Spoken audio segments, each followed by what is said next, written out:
আচ্ছা, আপনাদের কিছু প্রশ্ন করি। আপনারা জামশেদ মজুমদার ভাইকে আগে চেনেন নাকি ঘরের বাজার নীতিকে আগে চেনেন?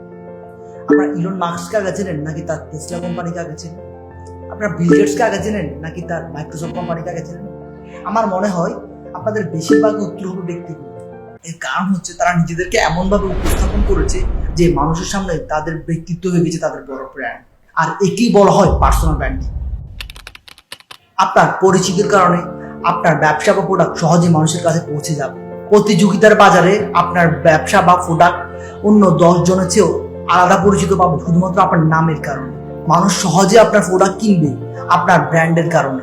একটা উদাহরণ দিই, বাংলাদেশে অসংখ্য টি শার্ট ব্র্যান্ড আছে। এখন যদি সাকিব খান কিংবা তাওসান খান একটা নতুন টি শার্ট ব্র্যান্ড লঞ্চ করে আর নিজেরাই সেটা প্রমোট করে, তাহলে মানুষ কি অন্য দোকান থেকে টি শার্ট কিনবে? নিশ্চয়ই না। তখন সাকিব খান বা তাওসান খানের প্রোডাক্টটা মানুষ কিনতে চাইবে। এখানে কাজ করছে তাদের ব্র্যান্ড ভ্যালু। এখন প্রশ্ন আসতেই পারে কিভাবে নিজের পার্সোনাল ব্র্যান্ড দাঁড় করাবো। আপনার প্রতিভা কোন জায়গায় সেই বিষয়টা খুঁজে বের করার চেষ্টা করুন। কন্টেন্ট তৈরি করুন, ভিডিও বা পোস্টের মাধ্যমে মানুষের সামনে তুলে ধরুন। একই বিষয়ে ধারাবাহিক থাকুন।